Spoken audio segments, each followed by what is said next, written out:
Hello. कक्षा 11वीं अर्थशास्त्र के हम लोग भाग 2 का अध्ययन प्रारंभ किए हैं और उसमें जो प्रथम अध्याय है स्वतंत्रता के पूर्व संध्या पर भारतीय अर्थव्यवस्था, इसका हम लोग अध्ययन कर रहे हैं। इसका अर्थ ये है कि जब हमें स्वतंत्रता मिली तब हमारे देश की अर्थव्यवस्था कैसी थी। और पिछले वीडियो में हमने देखा था कि कैसे हमारी अर्थव्यवस्था गतिहीन थी, अर्धविकसित थी, अर्ध सामंती थी। ऐसे अनेक चीज़ों को हम लोगों ने देखा है और जिससे ये स्पष्ट होता है कि ब्रिटिश शासन के पश्चात भारत को जो विरासत में अर्थव्यवस्था मिली वो ऐसी अर्थव्यवस्था थी जो अनेक बीमारियों से ग्रसित थी। और इस अध्याय में हम लोग उन्हीं बीमारियों को देख रहे हैं और उसके विभिन्न क्षेत्रों को भी देख रहे हैं। आज के इस वीडियो में हम लोग पेज नंबर 295 को देखेंगे और 96 को देखेंगे, जहाँ पर हम ये देखेंगे कि कृषि की कैसी दशा थी और कृषि के पिछड़ेपन के क्या क्या कारण थे, औद्योगिक क्षेत्रों की दशा कैसे थी, भारतीय हस्तशिल्प का जो पतन हुआ उसके क्या क्या कारण थे। तो इन बातों को हम लोग आज के इस वीडियो में देखेंगे। तो सबसे पहले आइए हम लोग प्रारंभ करते हैं कृषि की दशा में, स्टेट ऑफ एग्रीकल्चर। जैसा कि हम लोग पिछले वीडियो में हम लोग जान चुके हैं कि जो भारतीय कृषि की दशा थी जब हमें स्वतंत्रता मिली, उस समय कृषि की स्थिति बहुत ही दयनीय थी, बहुत ही पिछड़े हुए थे हम लोग कृषि में, उत्पादन बहुत ही कम था।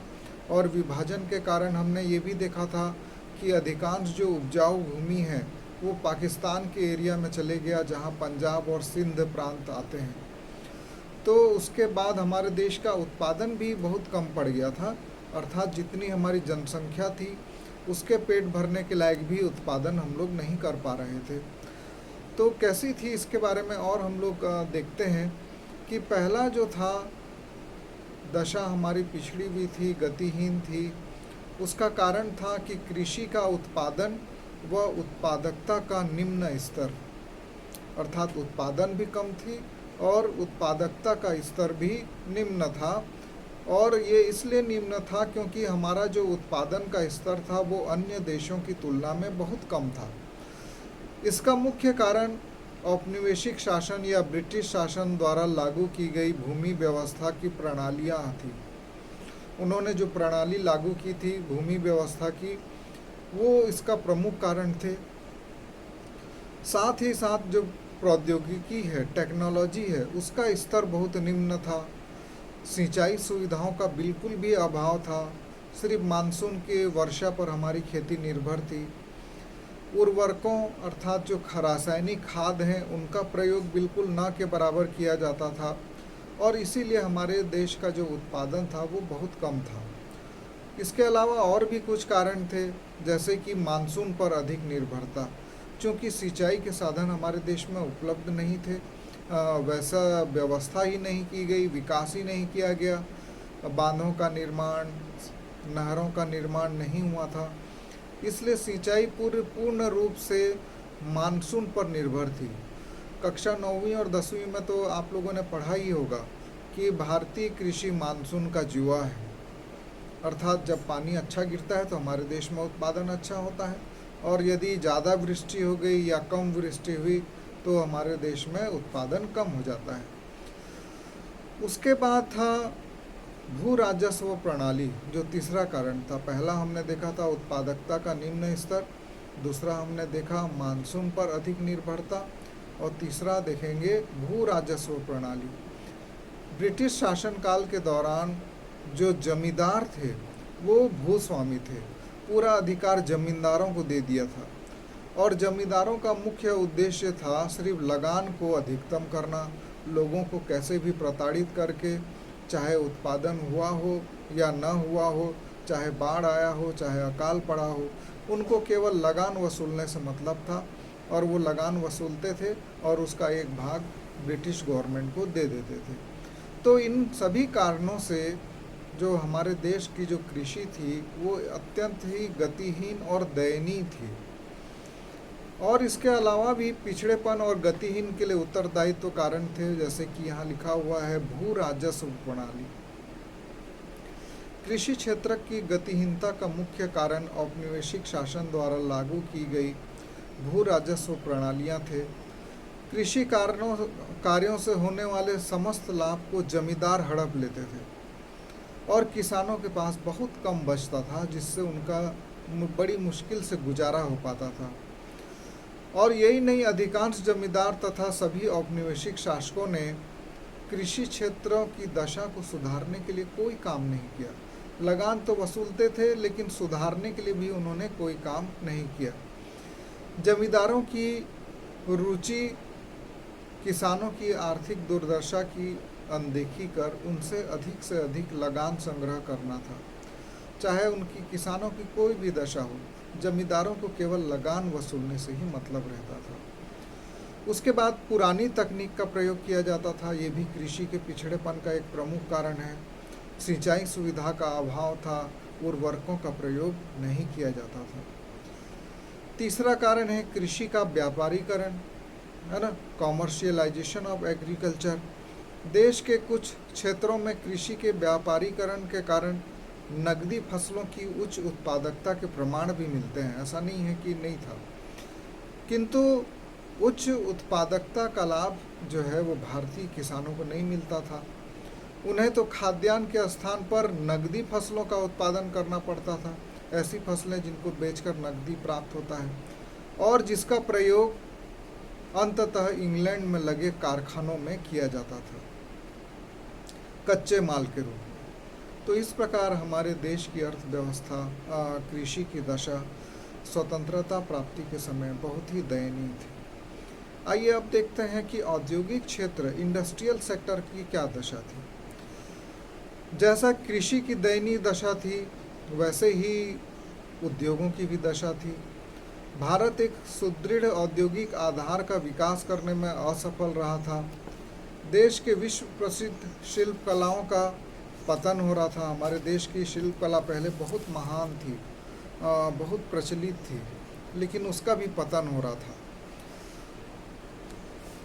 किंतु उस प्रतिष्ठित परंपरा का स्थान ले सकने वाले आधुनिक आधार की रचना नहीं होने दी गई औपनिवेशिक शासकों के द्वारा, ब्रिटेन के शासकों के द्वारा।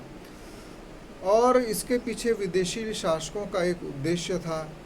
एक तो वो भारत को इंग्लैंड में विकसित हो रहे आधुनिक उद्योगों के लिए कच्चे माल का निर्यातक बनाना चाहते थे। वो ये नहीं चाहते थे कि यहाँ पर उत्पादन हो, वो ये चाहते थे कि केवल यहाँ से कच्चा माल मिले, ताकि इंग्लैंड के कारखानों को कच्चे माल की आपूर्ति बनी रहे।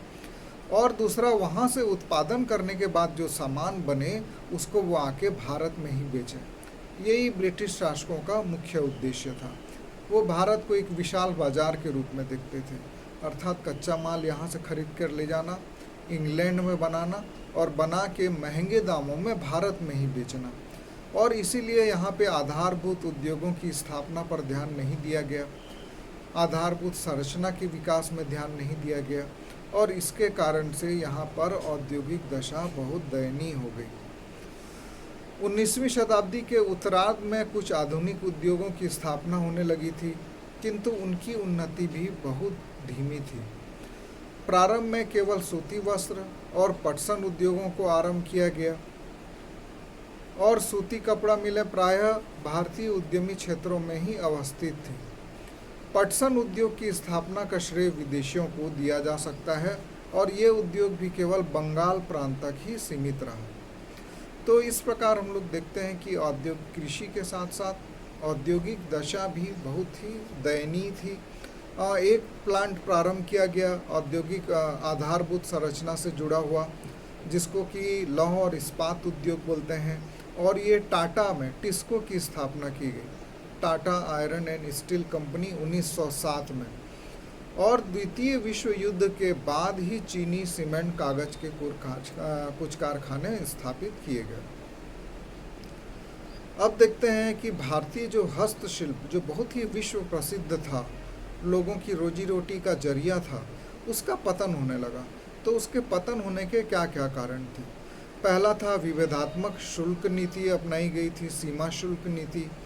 इस नीति के अंतर्गत बिना निर्यात शुल्क से भारत से कच्चे माल का निर्यात और आयात शुल्क के ब्रिटिश औद्योगिक वस्तुओं का भारत में आयात किया गया। अर्थात जब निर्यात करना है तो बिना किसी निर्यात शुल्क के इंग्लैंड में, और इंग्लैंड से जब लाना है तो बिना आयात शुल्क के करना है। लेकिन भारतीय जो हस्तशिल्प हैं उनके निर्यात पर शुल्क लगाया गया।